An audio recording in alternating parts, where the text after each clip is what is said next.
PCMC. I'm Mike Bongiorno. I'm here today with my good friend and yours, Mr. Anthony Bongiorno. Hello, everyone. We spell our names the same way. We do. Same exact. You don't have a U? No, You're I not don't. B-U? No. Oh. I feel like maybe if the U are still in there, people would pronounce it better on the phone. I always get like Bongarino. Yeah, Bongarino seems to be a real big one. Yeah. But you know, how do you say it?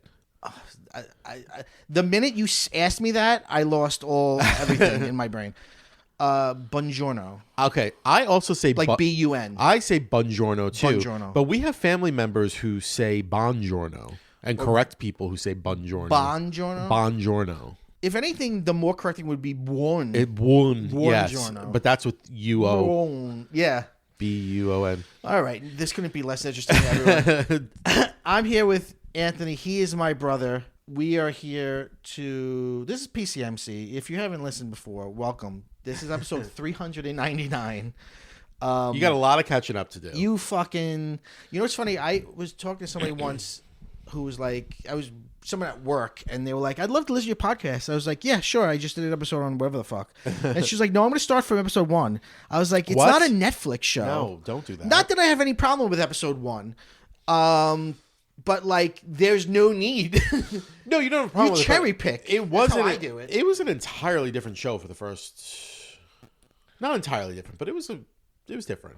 Well, very different. Emilio was. It was a real two-hander with Yeah. me and Emilio, and we had very different vibes. What was that? The first 50 50 episodes? or something. I think 50. The first time I was ever on was as a guest of you and Emilio. Yes. Yeah, it definitely was 50 because it was like we decided to do it differently, like around a Halloween episode. And the first episode would have been a Halloween episode. And they were all fullies back then. Yes. Although, they were all fullies. But then when we did topics, we would call them minis. And sometimes they were really short. Yeah. And then they just became topic episodes. And, it's... The lore is really... It's deep and rich. I am proud of every single episode. It's just there's no need to do it in order. No. That's crazy. No. Go through and listen to episodes about things you like. Yeah, that's how I do it. Yeah. Isn't that how you do it when you find a new podcast? Things I like or guests that I like. Yeah. Yeah. Anyway, today's topic is our favorite? Question mark. Can't be best, right? No, I envision this as dream sequences that we find intriguing, interesting. That's how I was thinking. Alluring. Perchance to dream. Dream sequences from films that have stayed with you for some reason.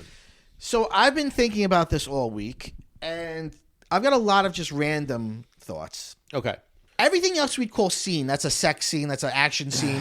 Why is this sequence? This is the only thing people call sequences. No one says dream scene. We say dream sequence. That's weird. Also, the more I would think about this concept, it would become more malleable. It would lose its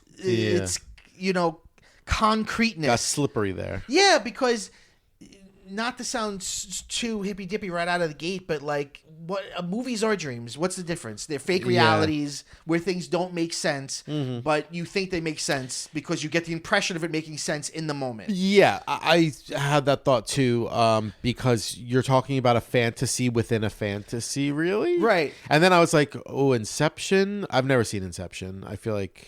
Yeah, I've seen Inception a few times. But those dreams are very... to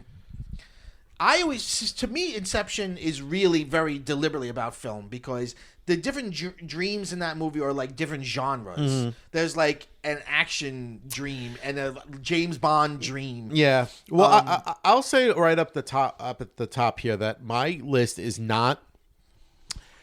It's kind of good. It's not good. It's not great. No.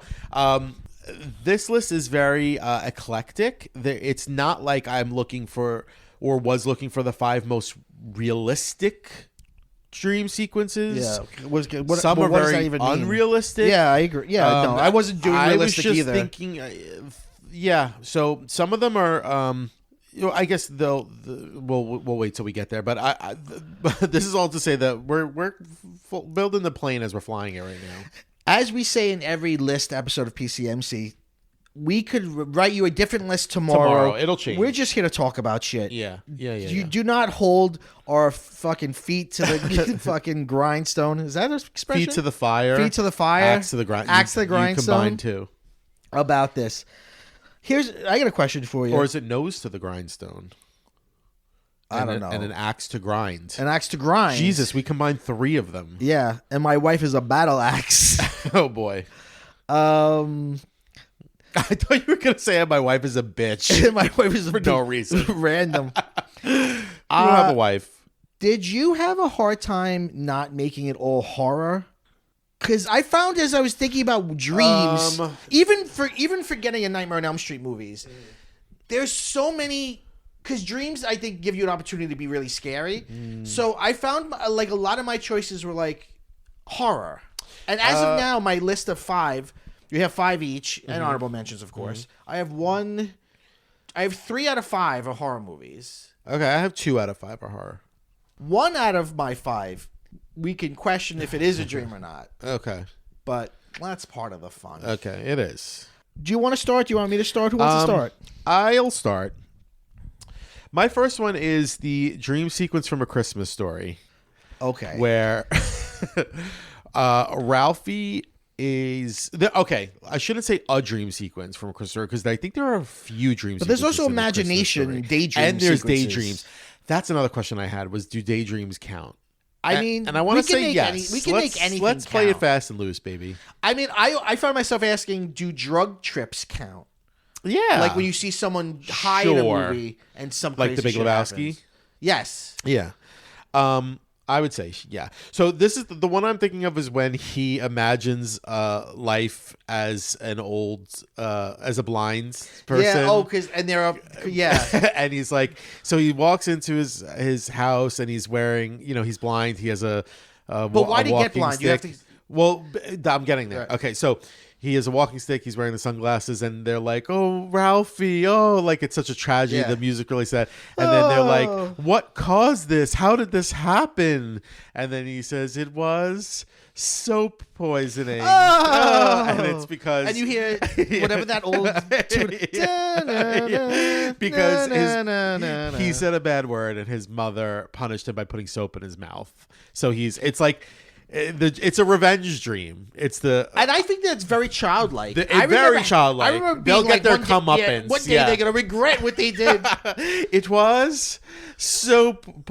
He becomes British for no reason. And the way the soap mother poisoning. Goes, oh, it's good. So funny. Yeah, that's a really good one. That's a really good one.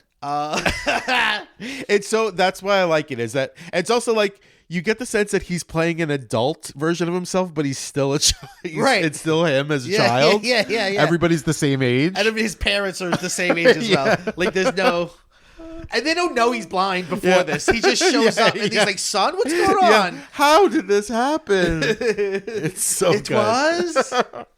That's really good. That's really good. I want to say, for the record...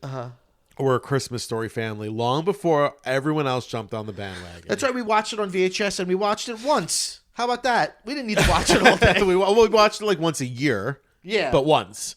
Yeah. And nobody knew what it... I remember people not knowing what I was talking about when I said I love a Christmas Story. And now we're all on board. You know what? And now I don't want it You, me, and Dad also sat in an empty August theater or July theater watching Hocus Pocus, which was a huge failure when it came out. It was just you, me, and Dad. Why in the world did it come out in the summer? Because they had no faith in it. And now it's like the most classic Halloween movie. I do remember I remember being in an empty fucking theater.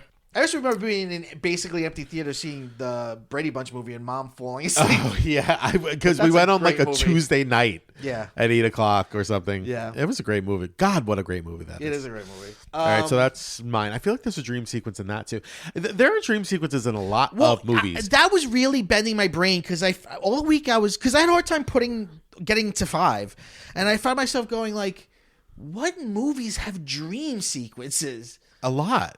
And then I was like, then I tried to think about TV. I don't have any TV on here, But Saved by the Bell had quite a I almost thought of a Saved by the Bell one. quite a few with the pink border. Yeah, the pink fuzzy border. I also considered one of the Sopranos dreams because Sopranos is famous for having really good dream sequences. Yeah, that's a good idea. But they're almost famous, I think, for having like quote unquote realistic dream sequences because they'd be super bizarre. Oh, the one right in the first season where like they're in the butcher shop and there's like dead bodies and hanging in the back.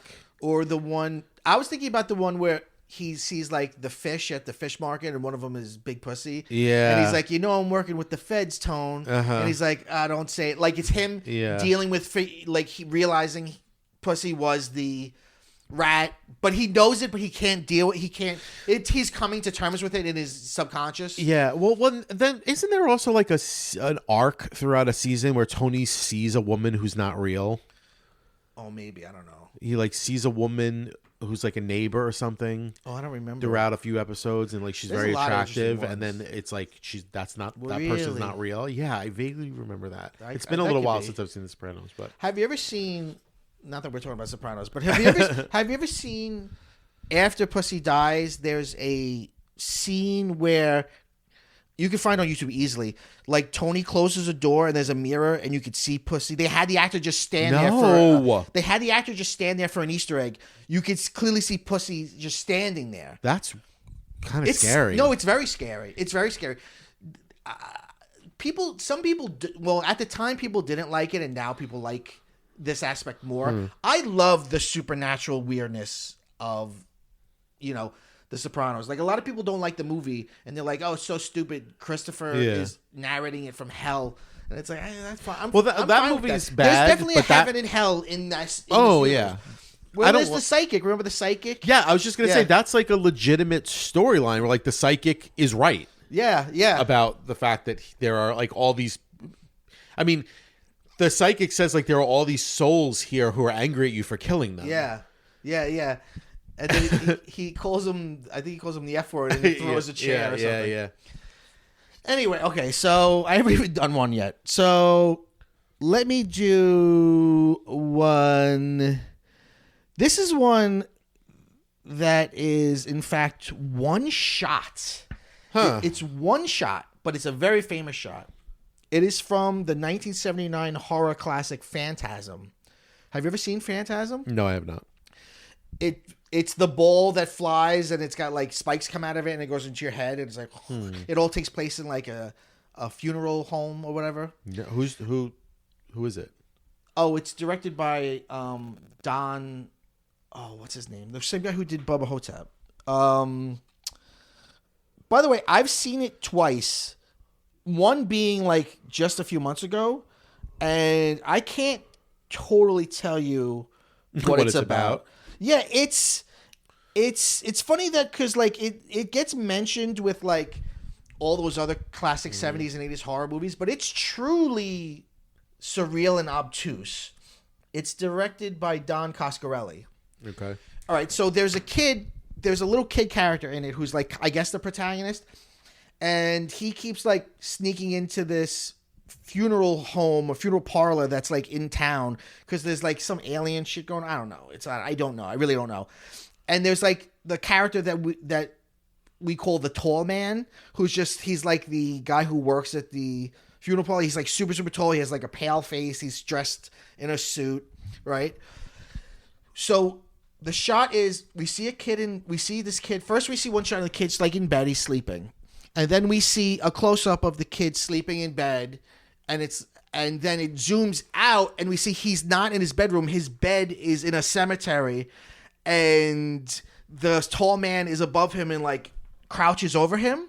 And then from the ground on either side of the bed, bodies jump up and grab at him. Ooh! So it's a jump scare, and it's one shot, but it's definitely the most famous image from the movie, and you've probably seen it at some point.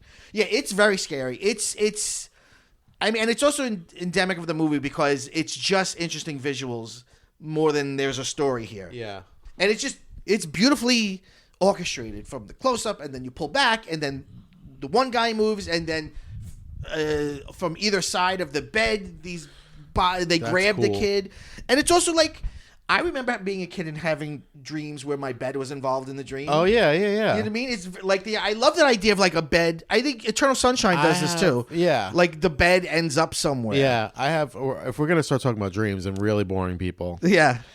I had a dream. When we were just mere children. Yeah. we slept in bunk beds, if you remember. Yeah.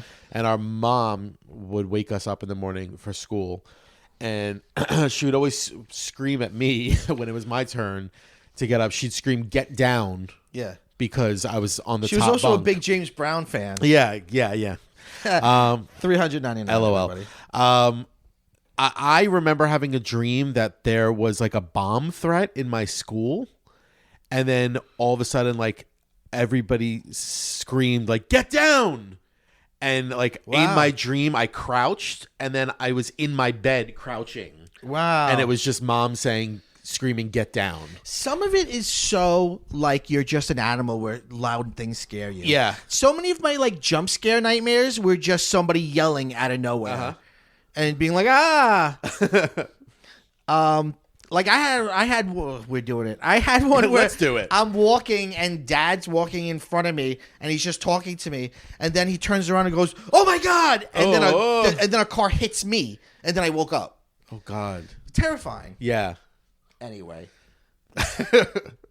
By the way, I don't want to spoil it if you have Eternal Sunshine on I your do list. have Eternal Sunshine. Okay, all right. Do you have it on your I list? don't, because I thought it didn't count. Because it's not a dream. It's them in his memory, kind of. See, I thought it counted. I mean, there's no rules. This is a Yeah. stupid podcast no one cares about. Yeah, that's true.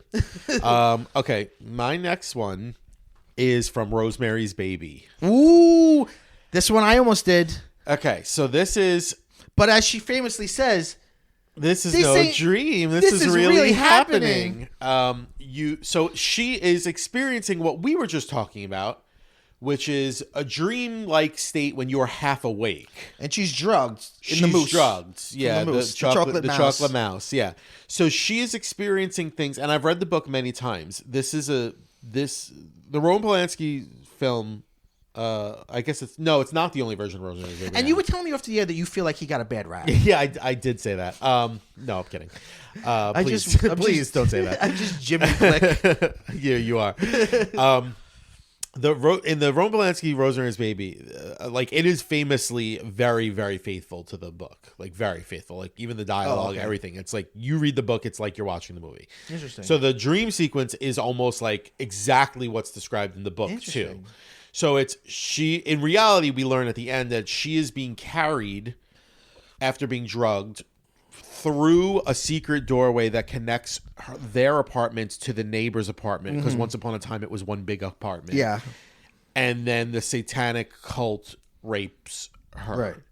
But there is dream stuff happening. Right, Because but- she sees the devil rape her. But this is what I'm saying, right? Yeah. So that is what she's experiencing in reality. but in her dream, it is there's partially her being carried, but then she's on a boat with JFK, I totally forgot about that part. and then she's naked all of a sudden. Like she's wearing clothes, then all of a sudden she like puts her hands to her chest, and then when she moves her hands, she's naked, which shows that like they've taken her clothes off. Yeah. She passes a burning church, which we later find out is in the Castavet's apartment. There's a painting of a burning church, Yeah. and then Oh yeah. there is she is lying there, and she's surrounded by naked elderly people, and then the Gross. devil himself Yes. is raping her. Yeah. But then he has the eyes of her husband. But aren't they like yellowy or something? They are, but it's Yeah. it's John John Cassavetes' face with contacts. So I think we're to believe that he has sex with her as part of this ritual, but it's the devil possesses him to impregnate her. But in the dream, she's being raped by like a big scary devil figure. It's super great, editing, and he's yeah. on set. And just to there's do a weird. part, if you watch it and you're paying attention, where you see like the camera keeps going back and forth between like visuals of other things and being her eyes. Yeah. And there's a part where you see shelves come up into the frame, which is her being carried under the shelves of the closet into the next apartment. Because it's the paper that she mentions earlier that she's going to put on the shelves in the closet. Wow, yeah. It's a really good. That's it's a very really good. effective, really scary. Dream Yeah, it's a sequence. really good one. That's a really good one. Yeah, that totally counts. That totally counts. Yeah, you know it's funny. The Stepford Wives movie is also very faithful. I wonder if it's because he wrote such short books, right? Aren't his books pretty short? Actually, I the read Stepford- Stepford Wives in a day. The Stepford Wives movie actually adds a bit to it. Does it really? It's faithful, but it adds some additional scenes. And Oh, stuff. I don't remember. I don't remember. It's been a while since I read it, or saw it. It's amazing that those two films that are like two feminist horror classics are both written by the same guy. I know, right? Now you couldn't do that. No, No, and I'm not bemoaning it. I'm just saying you because of woke. you You were saying off mic. yeah. Okay, so let's get this one out of the way because I feel like this is one that's always talked about, at least in horror movie circles. The American Werewolf in London dream. Huh? I've you never ever seen seen this? that film. Okay, so what do you know about American Werewolf in London? It's a song. No, that's It's Werewolves of London. I'm nothing. Oh. I know nothing about it. Well, I bet you know it's a werewolf movie. Yeah. Well. Yeah. Okay. I know that. Okay, so this is like the scariest part of the movie, and it's a dream. And there's not even werewolves in it. He's been bitten, and he's becoming a werewolf, and he's having crazy dreams, like as his subconscious is dealing with this. So, but what's interesting is, and this is another thing I thought about with this whole list is, some movies tell you in the beginning of the dream sequence is this dream sequence. Some movies tell you at the end of the dream sequence is a dream Great sequence. point. And sometimes they never tell you it's a dream Great sequence. point. This is one where it's the end because they want to fool you. You think it's like a flashback because we've met the lead character. He was taking a trip with his best friend and they get attacked by a werewolf on the moors and now he's in a hospital. Okay. But then we see him, the main character, David, and he's like at home. It's a middle class, really comfy, cozy house. There's a dad with gray hair, like reading a paper on the chair. There's two kids, like sitting in front of the TV and a big shag carpet watching The Muppet Show. And the episode of Muppet Show is Kermit and Piggy are watching a Punch and Judy show. And they're talking about violence, but it's The Muppet Show. And mom's in the kitchen cutting something, making food. And the main character is like doing homework on the like dining room table. So you feel like, so when you're watching, you're like, oh, this is a flashback, right?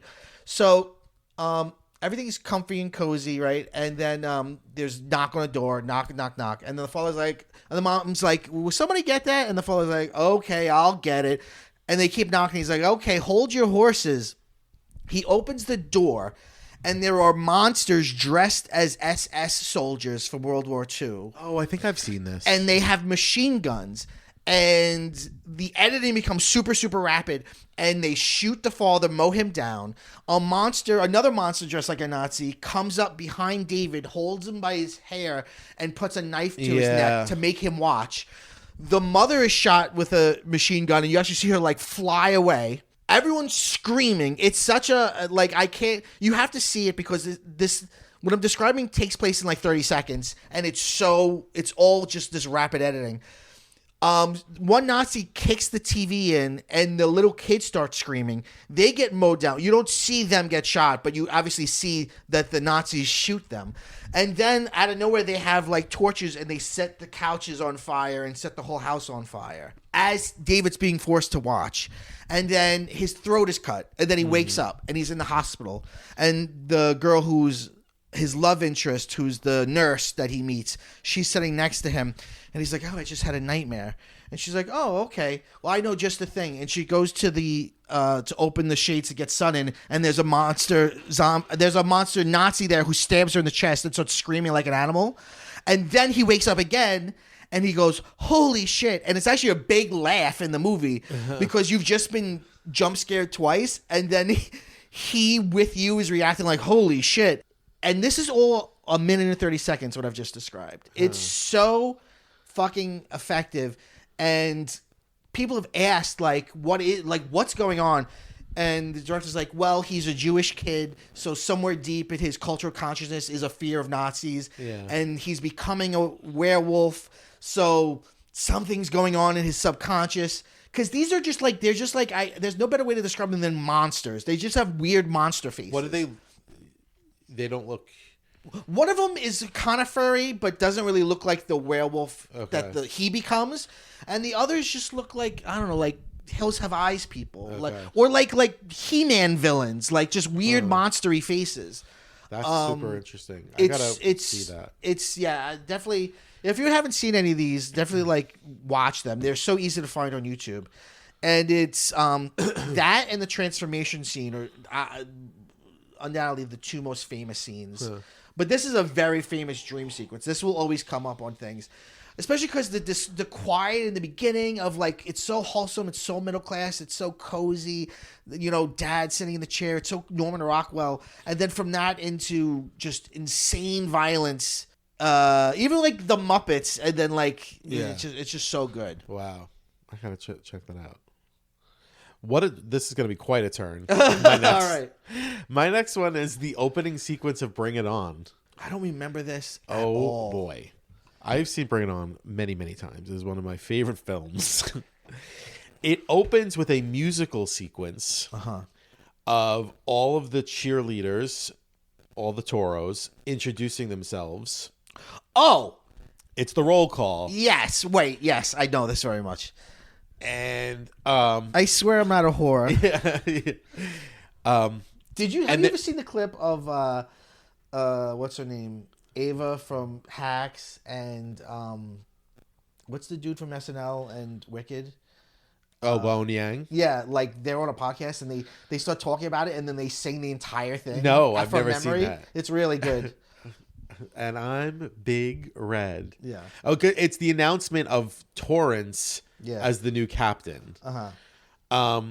So anyway, it's like roll call of all the cheerleaders, and then announcing Kirsten Dunst Torrance as the new captain, and then she comes out for her like big debut, and she's topless, and everybody in the gym sees her naked, and then you realize that this was her night before the first day of senior year, like stress stream, because she's going to be captain for the first time. Interesting.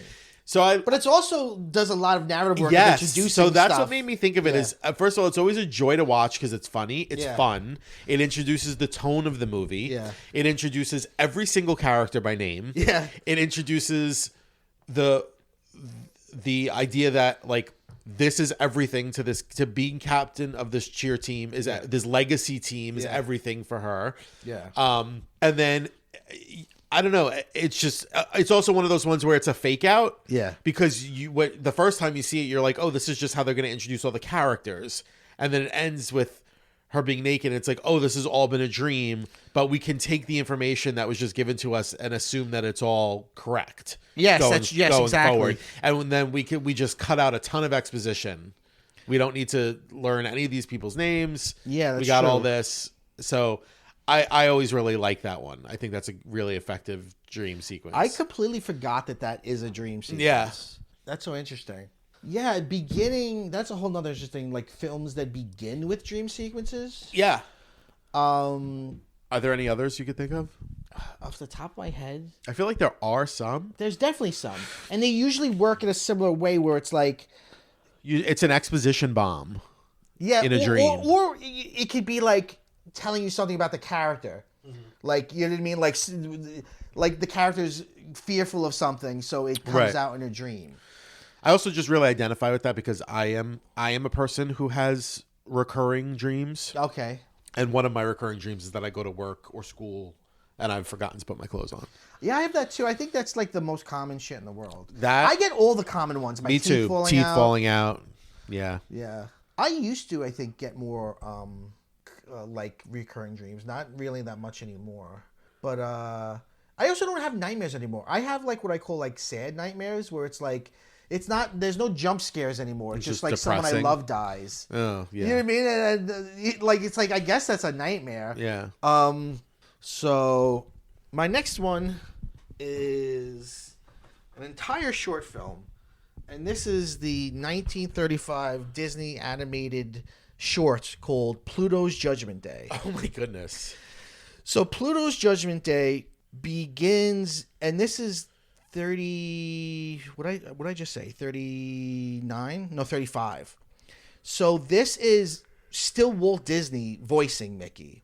Wow. And it's in color, and it begins with Pluto like chasing a cat and being a dick to a cat, and then Mickey, uncharacteristic of how he would be later on, is really hard on Pluto, and he's like, "You're bad. You're being a very bad dog, and when it's your judgment day, you'll pay for how you treat the cat." Whoa. Yeah, he's super hardcore. He's really religious. Yeah, I know.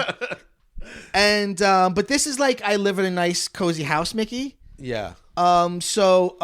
Pluto, he tells Pluto to sit and stay, and Pluto falls asleep in front of the fireplace. And then almost like the way they would animate like a ghost leaving your body, like he gets up, but you see like he's transparent and then he's there. So it's like that's a dream, and then a transparent door opens, but the real door is still there. So I guess it's the logic is not. Well, it reads perfectly fine. You totally know this is a dream. Yeah, yeah. And a cat comes in, and this cat talks like James Cagney, and he's like, "Hey, you, what are you doing? Why don't you come get me, you big tough guy?" And so Pluto chases him, and the cat brings him to like a big building that's shaped like a cat. So Pluto runs in, and when he runs in, he immediately is like on a slide, and he's like sliding down, and he slides in. He's in the center of a room, and he's on this like little stand that says Public Enemy Number 1, and and then like what happens? There's like this is also a very musical short too. You hear what do you hear? You hear, "We want Pluto, we want Pluto," and like these anthropomorphic balls and chains like crawl up to him and like attach themselves to all his limbs, including his tail. And then a jury box pops up, and it's all cats, and a judge with like a powdered wig, but that's a cat. And then a guy shows up with like a red robe, and he's a cat, and he actually looks a lot like who would be Pete. Yeah. Later on. Well, that's the whole thing is Pete and Goofy don't get along, right? Because Pete's a cat and Goofy's a dog. I don't know what he officially is anymore. He's been both a cat and a dog in the timeline. He also started off with a peg leg and then doesn't have one anymore. Interesting. But he's like the lawyer. So they're kind of the as he speaks, everything he says is sort of rhyming. So he's kind of like singing, and he's like, "Let's meet exhibit number 1 or whatever," and it's like, oh, so the first cat is like this big fat cat, and he's like, "He made fun of me because of how fat I am, but then he squashed me, and now I'm flat," or whatever. And then the second one, and this is very insensitive. The second one comes out, and he's in a wheelchair. Oh no! And they're like, he has dog shock, and he's like shaking, kind of like what we used to call shell shock, from which was PTSD. Yeah. So this cat has PTSD from Pluto's fucking bullshit. From Pluto's big bag of bullshit. And then I can't even understand what the third thing is, because it's almost like they're like, what we need here is a little bit of racism. Oh God. So the third one, there are these like little cats that are singing, and I don't know what they're singing, and then they pull a grave, like they're pulling a grave, like as if it were on a cart. And on the gravestone, it says, "Rest in peace, Uncle Remus." No. And then like 10 cats jump out of the grave, and they look like angels, but they also have Uncle Remus like faces. Oh, God. And have like sticks, like walking sticks that they're like dancing with. And they start singing like 1 little, 2 little, 10 little angel, because they're angels. Mm-hmm. It's like, why? No, not Uncle Remus. Sorry, Uncle Tom. Uncle Tom. Okay. But they look like Uncle Remus type characters. Okay. I don't know why they're Uncle Tom. I don't know what it has to do with cats. It's really weird. I don't know. Are they saying cats are black people and dogs are white people? Like, I have a master's degree in cinema studies, and I don't know what the fuck's happening in this. So let's move on beyond that. Then there's a gag that I genuinely thought was funny, where they're like, "It's time for the jury to decide," and you see all the cats like marching, and there's a room that says jury room, but there's a revolving door, and they just go in and come out immediately. And then they're like, guilty, guilty. And then I like this because this is early, crazy, unhinged Disney, like stuff you would never see now. They drag him out and they put him in a chair, and he's being held above a fire with like on a rope in the chair, and they're gonna like lower the chair into the fire. And then we cut to him, and he's sleeping in front of the fireplace, and like an ember of fire like jumps off of the log and onto his tail, and he wakes up and he's like, oh, and he runs in, and Mickey's, I guess the cat is theirs. Mickey's giving the cat a bath, and then he's like, kiss and make up, and then they kiss and make up, and that's the end of the show. Oh, well, that's cute. So that's Pluto's Judgment Day from 1935. Does Peach dream? That's a great question. Yes, because she'll do like little. Yeah, Maisie dreams. She's doing little woofs. Our little Shih Tzu Maisie. She Yeah.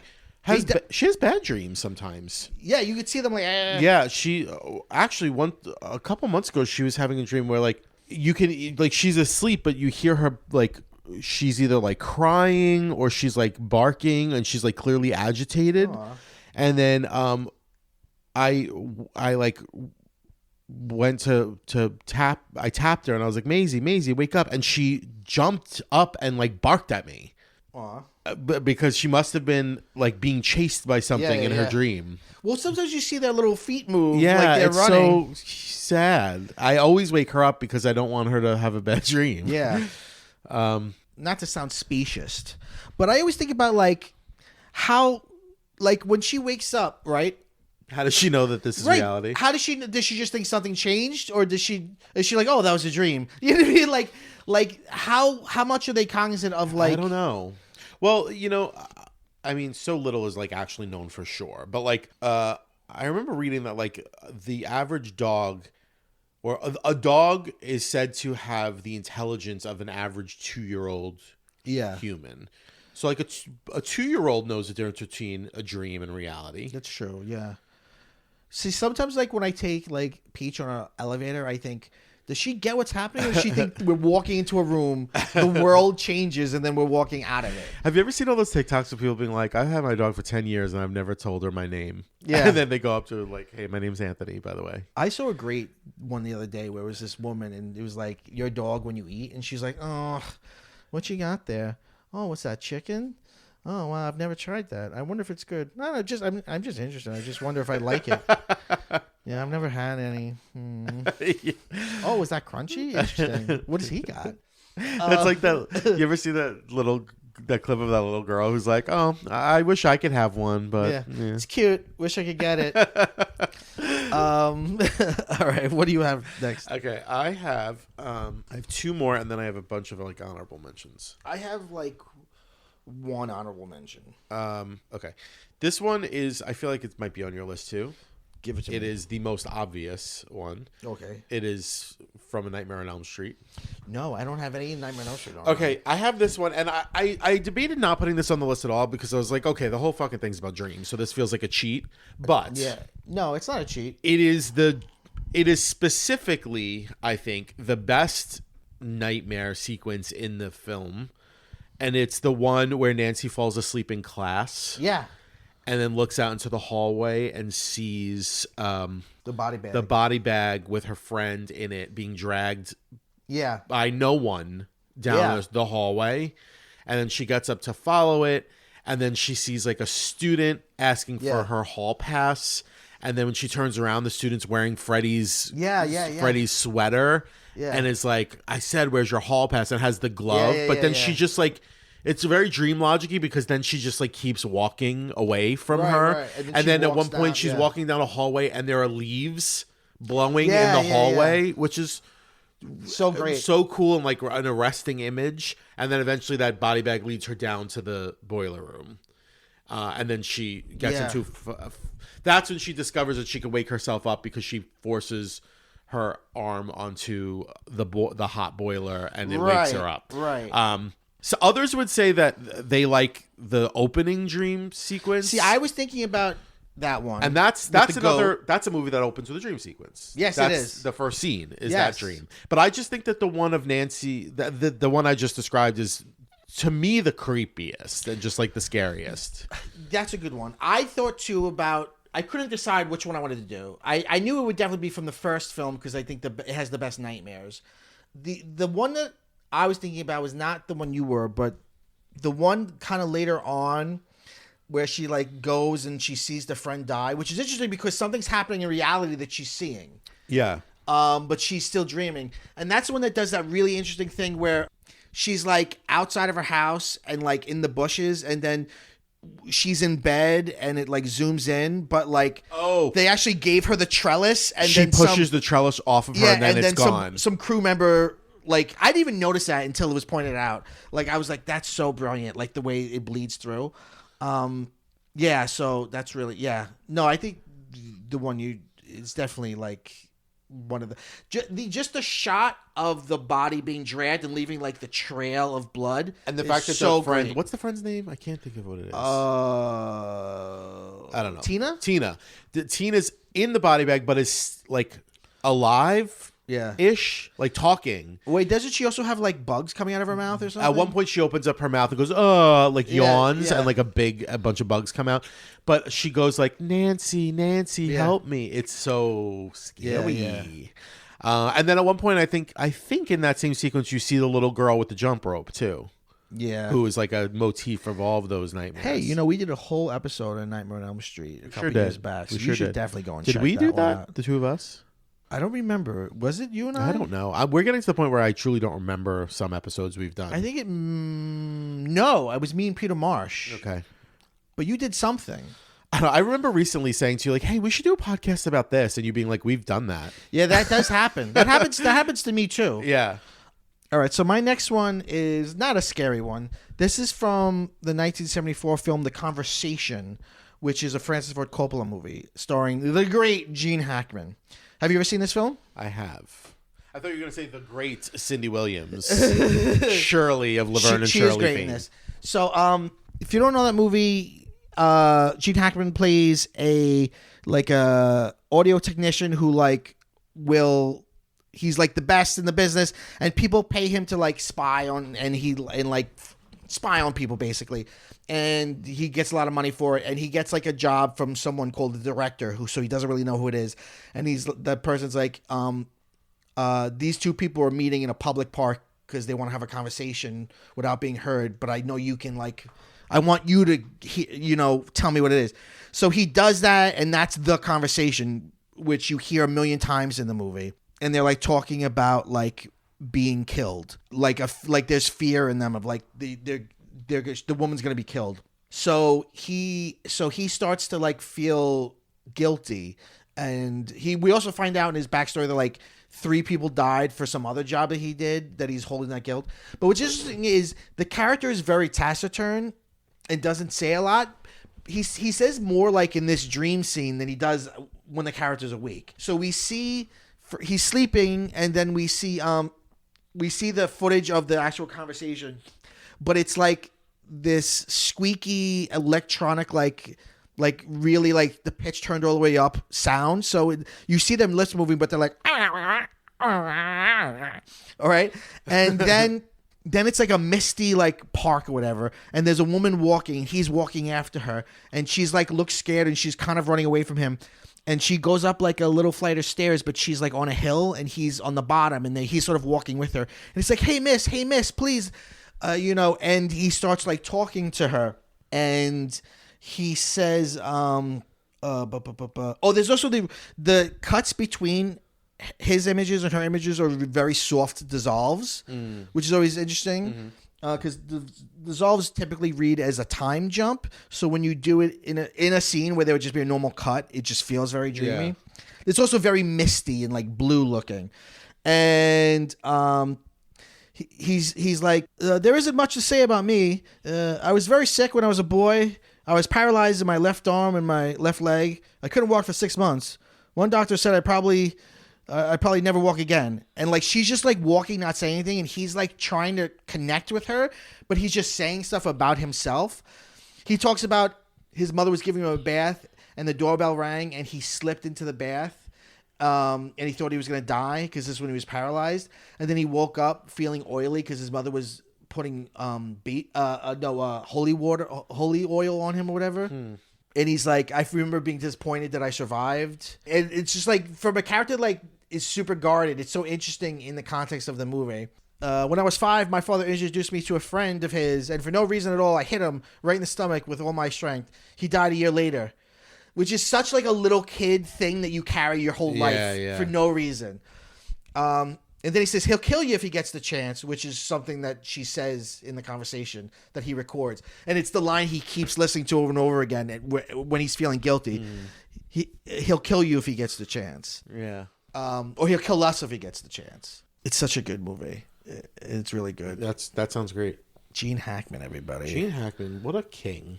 He was fucking great. He did it all. Comedy and drama. Now I'm sad because I'm thinking about the way Gene Hackman passed. Yeah, it was a weird way to go. Oh boy, it was really bad. Yeah. All right. Well, on that note, okay. So mine. So I have Eternal Sunshine, and then I have a bunch of like of the Spotless Minds. Yeah, and I didn't even really. Now I feel like it shouldn't count because I didn't even think about it as not really being a dream until you said earlier, like it's not really a dream because it's just going through his memories. That's fine. But it to me, it still reads as a dream because it's dream logic. They're in his subconscious, and he's lying on a bed unconscious. Yeah. While it's all happening in his head. Right. So you're right. So he's like sleeping. Yeah, basically is a dream. And basically everything that we see in his head, it's a recollection of memories, but with dream logic. Right. Through his adult. Yeah. Yeah. And I included this on my list because I think that even though it's not technically like a traditional dream, it's fine. I remember my last one's, you could very much argue, is not a dream at all. Okay. I remember when we went to see this movie feeling like moved. Yeah. Like, because it was the closest thing I've ever seen on film to what dreams look and feel like. I agree. And being like moved and also like astounded, like, wow, they did it. I still feel like that I've way. seen other things that are supposed to depict dreams and none of them feel quite right. And by gosh, they fucking did it. Yeah. This feels like a dream. Yeah. Even just the fact that like objects transform into other objects at times. Right. Randomly. There's a part where he's in a house and then like there's water in the house. Yeah. Like it's like by the shore and you hear the tide coming in and out. And like you look down and he's in the water in his house. And there's another time where he's like being carted away and he's like buried up to his neck in sand. Yeah. For no reason. He walks down a block and it loops. Yeah. Like it's like the same at the one end of the block as the other. Oh, what about the eyebrows? Of characters are like the eyebrows are like underneath their eyes instead of on top of their eyes, just like weird fucking images, like books with no words on them. Yeah, like the part where he's under the table and he's crying, and then he's an adult. Yeah. All of a sudden, and like that's the thing about dreams is like you're both in dreams, and it's in this movie too. Like when you're in them, it all feels like it makes sense. Yes, right. But it's you're multiple people at the same time. You're in multiple different settings at the same time. Right. Things can just suddenly change for no reason, and it all seems to be fine, like real. You could go from lucid to not lucid. Yeah. And like I've had dreams. I'm sure you have too. Where like different times of your life are combined. Mm-hmm. Like especially like I'm a teacher. I've had dreams where like I'm a teacher, but I'm in my high school and I'm still somehow a student, but also I work there. Right. And like weird mixes of memories. Right. And it just captures it so well. Yeah. And it's also sad because they are trying to escape the erasing of all of his memories of their relationship. Right. I just think that's just such a great movie in general, and one of the things that makes it so great is the dream portion of it. You know, I've only ever seen it twice. Really? And the first time I saw it, I was like going through a little breakup. Oh no! We saw it together, didn't we? I think we did. Yeah. And I remember you were like, "This is my life. No, I don't want to erase these memories of her." No. I remember saying, no. I was with. Was Joe Montanino with us? I don't remember. I remember Joe Montanino being with us, and him being like, "This is too much. I want to walk out." And I was like, Really? I was like, "Can you dislike a movie for being too good?" I remember thinking that, like, they were like, "This is not a good movie. It's too good." That movie did give birth to the cliche of memories of your partner being under a sheet in bed. Yeah. Like that came from, I feel like, Eternal Sunshine. Yeah. It almost it's become such a thing. It's like it's sort of crushed on the weight of its own. Yeah. It almost doesn't stand on its own. Yeah. Like I feel like if you're doing a movie now where you want to say this kid is deep, like he's got an Eternal Sunshine poster. Yeah. Yeah. Okay. Yeah. So yeah, my last one is Mulholland Drive. Well, okay. I've seen Mulholland Drive one time, and I remember being like, I'll be darned if I know what the fuck is going on. Yeah, it's very confusing. And feeling like, is this entire thing a dream? It could be. Yeah. So Right, it's a David Lynch movie, so it is and it isn't, and it doesn't matter. Right. It is a dream. it is both and neither. It's a movie and not a dream, and a movie or a movie that knows it's a movie or a dream of a movie. You know, there's a scene where I think I talked about this on a different pod. No, I talked about this when I was talking about Vanilla Sky with Peter. I didn't even think of Vanilla Sky. Yeah, but there's nothing good in there. Yeah. There's a The scene, one good thing that Vanilla Sky does is the images that are vaguely familiar, and then at the end you realize that they're of, like, pop culture things. Yeah. There's a scene. This isn't the scene I'm talking about, but there's a great scene in Mulholland Drive where, like, she's an actress and she's, like, auditioning, and it's like a scene where she's auditioning with this guy, and they're supposed to, like, be having, like, It's Kim Basinger. no, it's what's her name? Oh my goodness gracious me. What is her? Why did I think it was Kim Basinger? Because you see all blonde women in the scene. You're right. You know what? You're right. You were a fucking... I guess Kim Basinger... No, I was going to say she would have been too old Naomi by this Watts. point, but no. Oh, okay. She would have been too old. I mean, no, she would have been, but she wouldn't have been in this movie. Okay. Naomi Watts. Anyway, she's talking to this guy and they're doing the scene, but, like, the scene gets real, and like people read that moment as, like, even though they're pretending in the context, maybe like they're actually bleeding into reality. Anyway, Lynch is really obsessed with things like this. Like the end of Twin Peaks: The Return, they go to Laura Palmer's house and, like, someone opens the door, and he cast the actual person that lived in Laura Palmer's house now. And Lynch was like, "No, this scene's actually in the real world because she's the real person. This is the real." Like, anyway, What a weird guy. God bless him. He's moved on. All right, so the scene. He's dead? Yeah, he just died. Oh. Where were you? When did he die? I think in January. No, in like December or something. Oh, so recently. Yeah, Okay, very okay. recently, yeah. There's a scene in a diner where we see two characters sitting and talking. And this is a typical David Lynch. We haven't met these guys before, so you're like, what are we doing? This is totally new. And there's two guys sitting, and it's not a diner, it's like it's a Winkies. I don't know if that's a real thing or not, but it's kind of like a chain diner. And two guys, they're both dressed, like, kind of nice. Like, one's in a suit, one's in, like, just a nice shirt and a jacket because it's a David Lynch movie and men dress up. Because it's, like, also always the 50s, but not. So, they're just sitting there, and one guy's like, "So why did you invite me to lunch here?" And then the sort of main character of the scene is like, "Well, you know, it's kind of silly, but I actually had a dream about this place. I actually had two dreams about it." And he's like, "Really?" And he's like, "Yeah. And we were in this place and you were standing over there." And then he looks and the camera pans and he's not there. But you, the audience, are like, "Oh, he's going to be there," but he's not. Uh-huh. And then he starts to describe a dream and he's like, "So I'm sitting here and you're sitting here and I'm so scared. I don't even know why. I'm just so terrified. And you're really scared too. And that's making me more scared. And I could see through this building, behind this building is the scariest face I've ever seen. I never want to see that face ever in the real world." And he's like, so this is why you invited me here? And he's like, yeah, you know, and he's kind of like laughing a little bit. And he's like, it's silly, right?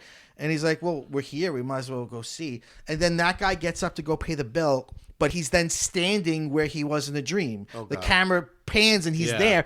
And then the main guy clocks it. And in an almost funny thing, he has a oh fuck moment where he's like, oh no. So then they go outside and they're just slowly walking down, and we see like the main guy sweating, and they kind of like walk down like a little like steps, and there's like a little like dumpster area, and they're getting closer and closer, and you see a shot of like the corner of the building. So it's like basically such an anxiety inducing shot because there's no figure in it. It's just the corner of the building. And so that's like a vertical line dissecting down the middle of the frame. But you just know something's got to be there.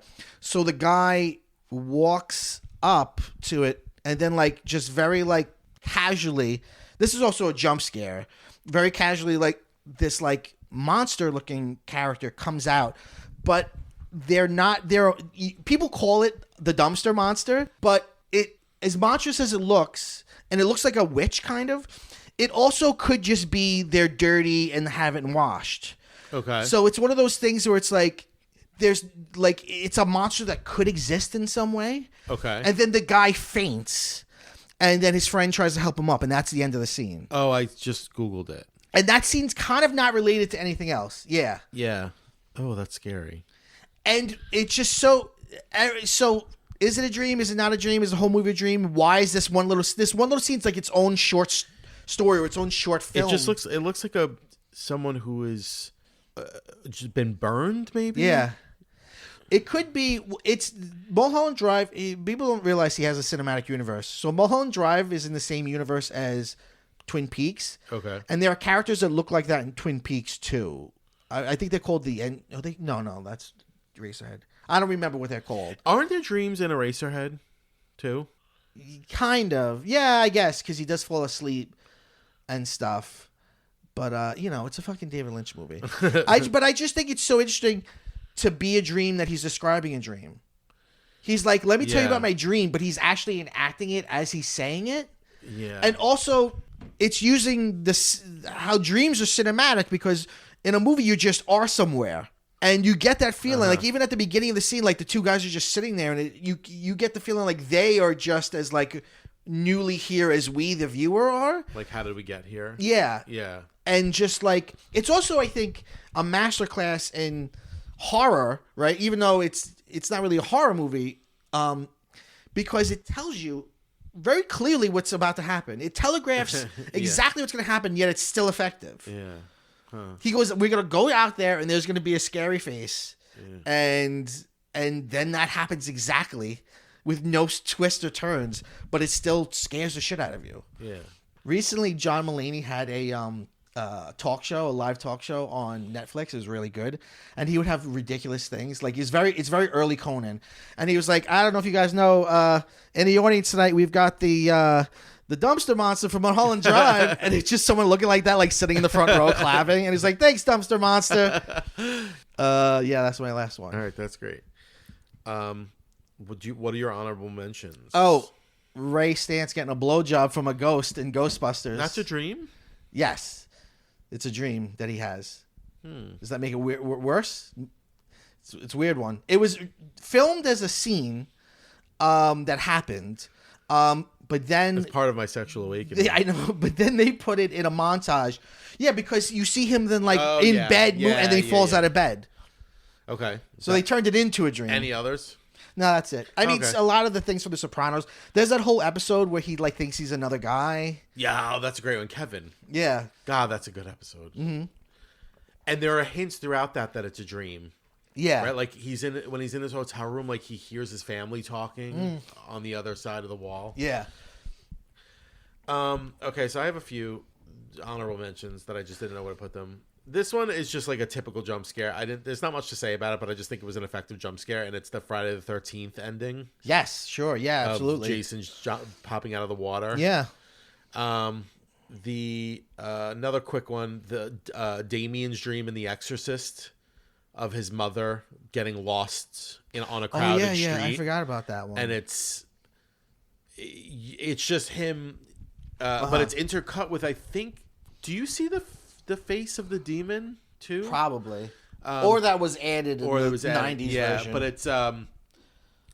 it's just, I think it's just like a great representation of what a dream you might have when you feel like you're losing someone. Yeah. Because she's losing her sanity. Yeah. It's just she's walking, and she's walking kind of like with a sort of neutral And he can't expression help her on her in any way. face. Yeah, and she's gonna get lost because she doesn't know where she's going, and he's running after her, and then she's lost in the crowd. Yeah. And he can't do anything.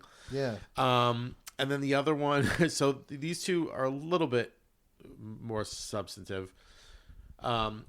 The very elaborate dream sequence in Romeo and Michelle's high school reunion. Don't remember that at all. I What? might not have actually seen that entire film. Well, it's Pride, so you better go. Oh, I'm so sorry, everybody. Romeo and Michelle's high school reunion has like legitimately like a 15-minute to 20-minute dream sequence. Really? That could be read as just an alternate version of the movie. Okay. Where they're on their way to their high school reunion, and then Michelle, it transitions into a dream without you knowing it's transitioning into a dream.